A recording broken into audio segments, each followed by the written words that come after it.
Bueno, yo recuerdo cuando la primera vez que veía los programas de Marco Aurelio de Negri, él hablaba de las inmensas minorías, ¿no? Estas minorías que de alguna manera no están pendientes ni del aplauso, ni a pesar de que están dentro de la esfera pública, pero son los que de alguna manera un trabajo callado y muchas veces, ¿no?, desconocido, son las personas que al final mueven varias cosas. Los que estamos aquí creo que la mayoría conocemos a Alberto, y esto es una faceta, ¿no?, de toda su vida como escritor, pero tiene la faceta de agricultor, tiene la faceta de poeta, y fundamentalmente yo lo he visto durante todos estos años en la de amigo, y a pesar de que a veces, como en una parte del libro de esa rabia existe, la rabia le gana, creo que siempre queda la ternura de Alberto, ¿no? La ternura además, tanto de Víctor como yo y otra gente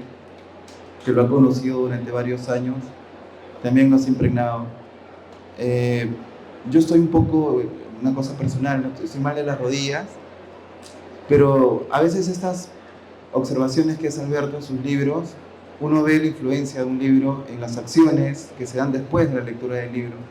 Y Alberto tenía un textito que decía: no seas tan sonso, ¿no? No te pierdas las escaleras, que era un trabajo del cuerpo, de subir, ¿no?, estos consejos que dan. Pero también está la figura de educador, y que creo que eso no solamente lo ha llevado durante toda su vida a tener una relación con la gente, sino además también consigo mismo. La lectura de Martín Adán, una frecuente lectura en su vida y la de tantos otros maestros, creo que lo llevó al hecho de enseñarse a uno mismo, ¿no? O sea, ser poetas, como se empezó al final, ¿no? Ser poeta es una manera de estar solo, y él ha cultivado su soledad, ha cultivado también no solamente esta soledad, ha cultivado árboles, pero fundamentalmente yo creo que los libros han cultivado miradas, y eso es lo que ha hecho durante varios libros Alberto. Acá ha estado don Federico Camino, una luminaria de nuestro país. Alberto tiene clases con él de Heidegger, y yo recuerdo una vez que Alberto, citando a Heidegger, decía que los filósofos al final tenían un solo pensamiento, ¿no? Y yo creo que si yo puedo resumir a Alberto en una sola palabra, es la de educación. Tanto en la educación que ha recibido y se ha formado a sí mismo, como la que ha dado. En este libro, además hecho y editado por Víctor, es un libro de periplos, ¿no? No es un libro unitario, son varios momentos en los cuales muchos de los artículos que están aquí son conferencias que él ha dictado en colegios, que él ha dictado en la biblioteca, discursos que el mismo Víctor ha tenido que redactar, y está la poesía, ¿no?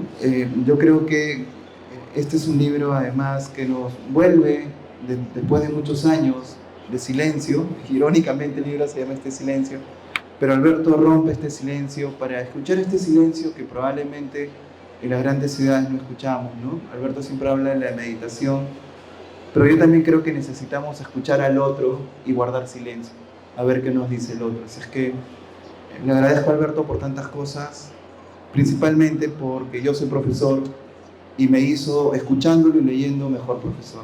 Así es que le doy el paso a Víctor Salazar. Gracias.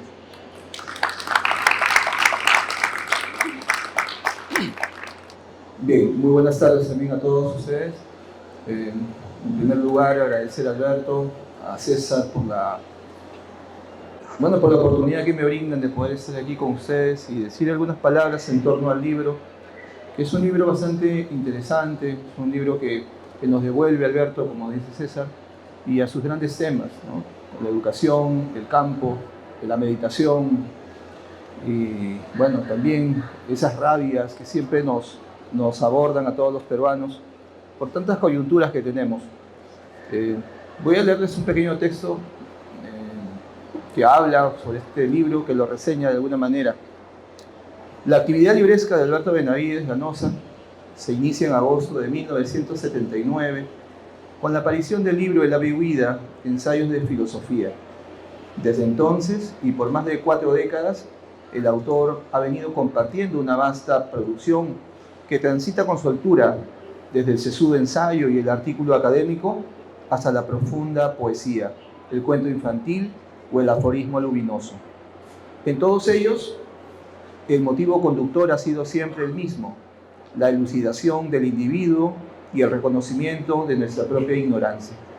No es gratuito entonces que aquel primer libro de Benavides se abriera con una singular inscripción de Alfred North Whitehead, donde se afirma que la función de la filosofía es mantener una activa novedad de ideas fundamentales que iluminen el sistema social, revirtiendo el lento descenso del pensamiento aceptado hacia el inactivo lugar común. Este ha sido el dictum que ha guiado a Benavides en todas sus publicaciones posteriores. Adentrarse en las ideas fundamentales de la existencia, fomentar el diálogo crítico sobre ellas y alejarnos en la medida de lo posible de la opinión ligera y el plácido lugar común. Esta travesía ha significado una empresa feliz tanto para el autor como para sus lectores, quienes hemos podido saborear un modo de pensar la vida, aprendiendo a sospechar de todo aquello que busca dogmatizarnos o a instaurar entre nosotros una postura fundamentalista. Este nuevo libro de Alberto mantiene el espíritu indómito y la misma inclinación poética y libertaria de sus entregas anteriores. El apunte incisivo hacia ciertos males de la patria que ya vislumbrábamos en Después de la Guerra vuelve a estar presente, así como el espíritu lúdico y dionisiaco del Campo Santo, la calma esperanzadora desde la torre y el torrente contemplativo de la ruta natural. El presente volumen, titulado En este silencio, está compuesto por 4 apartados rigurosamente trazados: Paideia, esa radio existe, de Rerum Natura y la tierra pensando. Todos ellos portadores de miradas profundas y lúcidas sobre sus respectivos objetos de estudio. En el primero de ellos, Paideia, el autor nos recuerda que toda educación auténtica es ante todo autoeducación. Sin embargo, para que este milagro ocurra, el individuo debe estar vinculado a un maestro, a un hombre que ejerza con soltura el noble oficio de mirar. Allí donde alguien se detiene a observar, surge el milagro de la contemplación, que no es otra cosa que un diálogo profundo con la esencia del mundo. Asimismo, este apartado funciona como un llamado a la acción que despierta nuestras amodorradas cabezas, incitándolas a pensar libremente y a dar el paso hacia la creación continua, lejos del consumismo maniqueo que adormece los sentidos. Por su parte, en esa radio existe, Alberto Benavides ejerce su más firme labor ciudadana al enumerar las miserias e incongruencias del país, tales como el asfixiante centralismo de Estado, los discursos oficiales malintencionados, nuestra política aún en pañales, los medios de comunicación serviles, el desmedido auge inmobiliario y la alienación social. Como ente pensante, el autor transforma su indignación en denuncia, desnudando con solvencia y agudeza aquello que la modernidad ha osado llamar progreso. Continúa la serie de Rerum Natura. Esta se configura como un entrañable elogio al entorno familiar y a la memoria afectiva, donde hayan cobijo tanto la gratitud como la lealtad, la sana protección de sus padres, Alberto y Elsa, el genio escritural del tío Pepe, el gracejo iqueño y la sabiduría del tío Pedro Carlos, los agudos piropos del abuelo Alberto Benavides, la valentía de su primo Pedro y la presencia de su nana querendona, doña Elvirita, todos ellos son retratados con profundidad, resaltando los destellos de su vivo e íntimo heroísmo. Cabe destacar aquí 2 registros que el autor no había explorado con anterioridad en su obra: el conmovedor relato realista de Mi Mama Elvira y el íntimo código ético de Consejo a mis sobrinos, un verdadero manifiesto por la vida y por la libertad del espíritu. Dentro de esta misma sección destaca por su pureza el poema homenaje titulado Paco, dedicado a Francisco Pérez Silva, un conmovedor testimonio de amistad que nos recuerda que el buen amigo no solo nos brinda su presencia física y sus oídos, sino sobre todo cierta armonía emocional.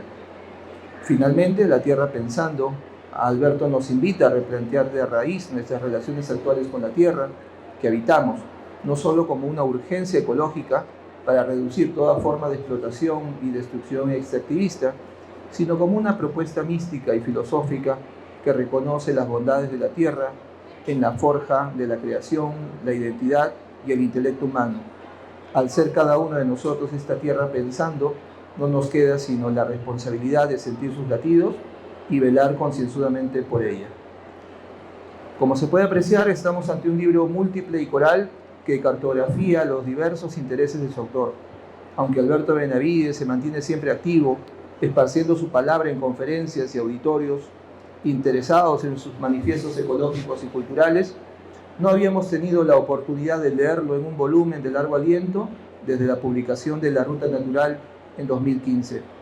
Hoy, con la reciente e indispensable recopilación de sus poemas bajo el título Todas mis huacas, la reimpresión de sus artículos educativos compendiados Desde la Torre y la llegada de En este silencio, los lectores tenemos motivos de sobra para celebrar esta fiesta del logos y del intelecto.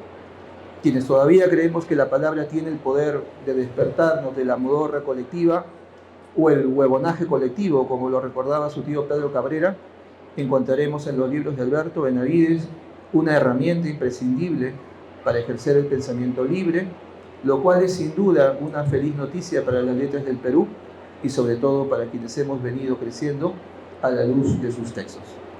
Muchísimas gracias.